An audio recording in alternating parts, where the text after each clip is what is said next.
Hello नमस्कार दोस्तों, स्वागत है आप सभी का आपके अपने यूट्यूब चैनल पे। आज से हम स्पर्श भाग 2 यानी कि कक्षा 10 की हिंदी पाठ्य पुस्तक को कवर करना शुरू करेंगे।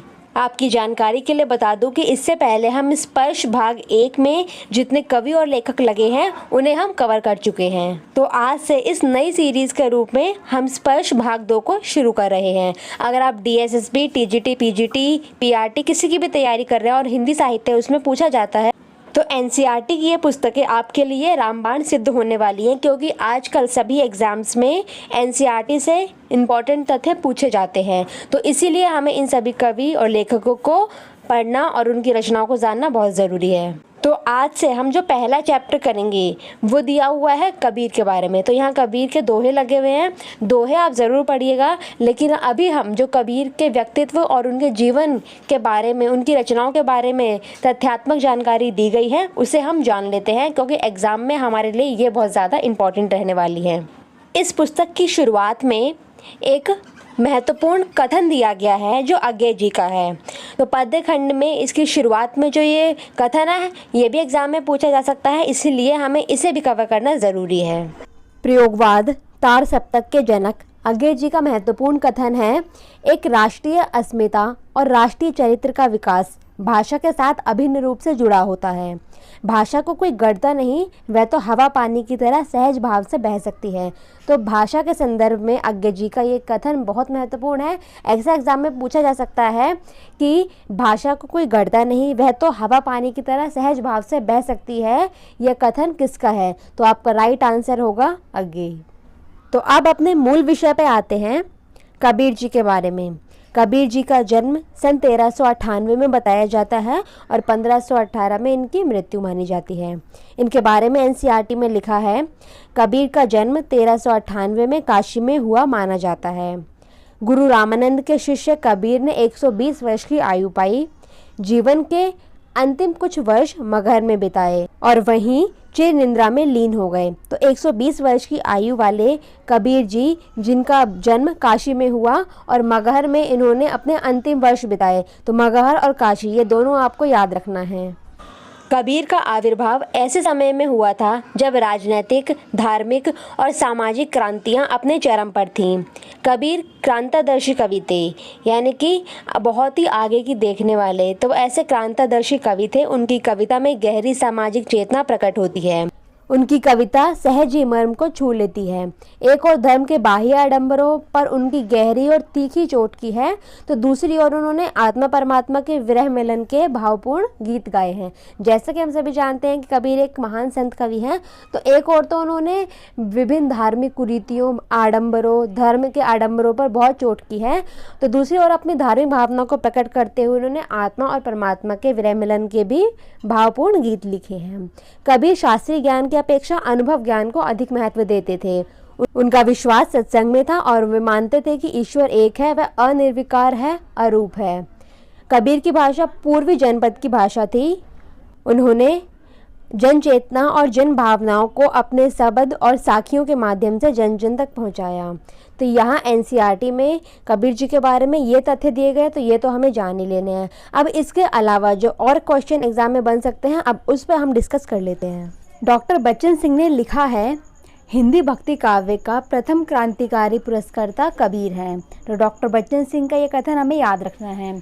इसके बाद नेक्स्ट पॉइंट है, मुसलमानों के अनुसार कबीर के गुरु का नाम सूफी फ़कीर शेख तकी था और सिकंदर लोदी के पीर यानी कि गुरु थे। तो मुसलमानों के अनुसार कबीर के गुरु का नाम क्या था?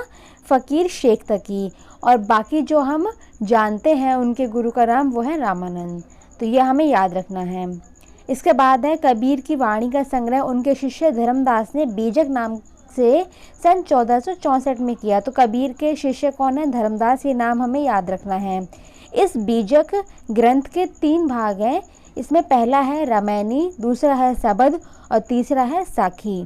तो रामायणी का अर्थ होता है रामायण, शबद का अर्थ है शब्द और साखी यानी कि साक्षी। तो ये तीनों चीज़ हमें इनके अर्थ भी याद रखने हैं। इन रचनाओं के अर्थ के साथ हमें इनमें प्रयुक्त छंदों को भी ध्यान रखना ज़रूरी है। जैसे रमैनी में चौपाई और दोहा का प्रयोग किया गया है, सबद में गेय पद है और साखी यानी कि साक्षी में दोहा है। तो ये उसके प्रयुक्त छंद भी हमें याद रखने हैं। आगे बताया गया है कि कबीर की भाषा को पंचमेल, खिचड़ी, सदुक्कड़ी आदि नाम से अभिहित किया जाता है। आचार्य रामचंद्र शुक्ल जी के अनुसार कबीर की वचनावली की सबसे प्राचीन प्रति सन 1512 ईस्वी की लिखी है। तो ये आचार्य रामचंद्र शुक्ल का कथन बहुत इम्पोर्टेंट है। अब आगे बताया गया है कि कबीर के भाषा के संबंध में जो विद्वानों ने कथन किए हैं वो इस प्रकार हैं। पहले विद्वान श्याम सुंदर दास जी, जिन्होंने कबीर की भाषा को पंचमेल खिचड़ी कहा है। तो श्याम सुंदर दास ने पंचमेल खिचड़ी कहा है, रामचंद्र शुक्ल जी ने सधुक्कड़ी भाषा कहा है और आचार्य हजारी प्रसाद द्विवेदी जी ने उन्हें भाषा का डिक्टेटर कहा है। ये हम पहले ही जान चुके हैं। तो विद्वान और कबीर के भाषा के संदर्भ में उनके कहे गए कथन इम्पॉर्टेंट हैं। रामचंद्र शुक्ल जी के भाषा के संदर्भ में कबीर के लिए कहे गए कथन को आप ऐसे याद कर सकते हैं कि श्याम सुंदर ने खिचड़ी बनाई, पंचमेल खिचड़ी। उसके बाद रामचंद्र शुक्ल जी ने सधुक्कड़ी भाषा, तो रामचंद्र जी साधु थे, इस तरीके से। इसके बाद हजारी प्रसाद द्विवेदी जी ने उन्हें तो भाषा का डिक्टेटर कहा है, ये तो आपको याद ही होगा। इसके बाद बताया गया है कि कबीर की बानियों का सबसे प्राचीन नमूना गुरु ग्रंथ साहिब में मिलता है। अब कबीर के संदर्भ में महत्वपूर्ण कथन इस प्रकार बताए गए हैं। ये एग्जाम में कई बार पूछे गए हैं, इसीलिए हमें इनको याद रखना ज़रूरी है। पहला है, इसमें कोई संदेह नहीं है कि कबीर ने ठीक मौके पर जनता के उस बड़े भाग को संभाला जो नाथपंथियों के प्रभाव से प्रेममय और भक्ति रस से शून्य शुष्क पड़ता जा रहा था। तो ये कथन रामचंद्र शुक्ल ने कहा है कबीर के संदर्भ में, तो ये हमें याद रखना है। इसके बाद उन्होंने यह भी कहा है कि उन्होंने भारतीय ब्रह्मवाद के साथ सूफियों के भावात्मक रहस्यवाद, हठयोगियों के साधनात्मक रहस्यवाद और वैष्णवों के अहिंसावाद और प्रपत्तिवाद का मेल करके एक अपना पंथ खड़ा किया। तो इन सब को मिलाकर अपना पंथ खड़ा करने के बाद रामचंद्र शुक्ल ने कही है कबीर के संदर्भ में, ये भी हमें याद रखना है। अगर आप नेट की तैयारी कर रहे हैं तो ये सभी कथन नेट के एग्जाम में पूछे ही जाते हैं, आप सभी जानते ही होंगे। आगे बताया गया है कि भाषा बहुत परिष्कृत और परिमार्जित ना होने पर भी कबीर की उक्तियों में कहीं कहीं विलक्षण प्रभाव और चमत्कार है। प्रतिभा उनमें बड़ी प्रखर थी, इसमें संदेह नहीं। तो ये भी रामचंद्र शुक्ल का कथन है। कई बार ये पूरा कथन ना देकर सिर्फ इतना भी पूछ लिया जाता है कि प्रतिभा उनमें बड़ी प्रखर थी, इसमें संदेह नहीं। ये किसका कथन है? तो रामचंद्र शुक्ल जी का कथन है कबीर के संदर्भ में, ये भी याद रखना है। अब 2 पॉइंट्स और हैं जो एग्जाम में पूछे जा सकते हैं, वो इस प्रकार हैं। कबीर दास की मृत्यु मगहर में हुई थी, तो एग्जाम में ये भी पूछा गया, तो मगहर आपको याद रखना है।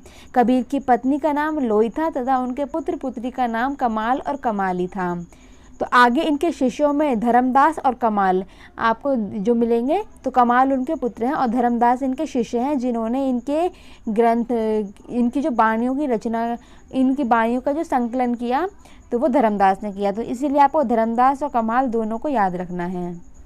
तो आज इस छोटी सी में हमने कबीर के संदर्भ में पार्टी से लेके आचार्य रामचंद्र शुक्ल के सभी कथन और सरस्वती पांडे, गोविंद पांडे आदि कई सारी किताब से जो जो महत्वपूर्ण तथ्य दिए गए हैं वो कबीर के संदर्भ में हमने जान लिए। एग्ज़ाम अगर आप DSSB या नेट की तैयारी कर रहे हैं तो दोनों ही एग्ज़ाम के लिए आपको बहुत हेल्पफुल रहने वाला है। इसके साथ अगर आप TGT, PGT या किसी भी एग्ज़ाम की तैयारी कर रहे हैं तो इसमें कबीर के कथन पूछे ही जाते हैं, तो ये आपको ज़रूर ही हेल्प करेगा। अगर वीडियो पसंद आई हो, आप अभी तक हमारे साथ बने हैं, तो वीडियो को लाइक, शेयर, सब्सक्राइब ज़रूर करें, अपने फ्रेंड्स को ज़रूर भेजें। मिलते हैं नेक्स्ट वीडियो में एक महत्वपूर्ण कवि के साथ। अब तक हमारे साथ बने रहने के लिए आप सभी का बहुत बहुत धन्यवाद।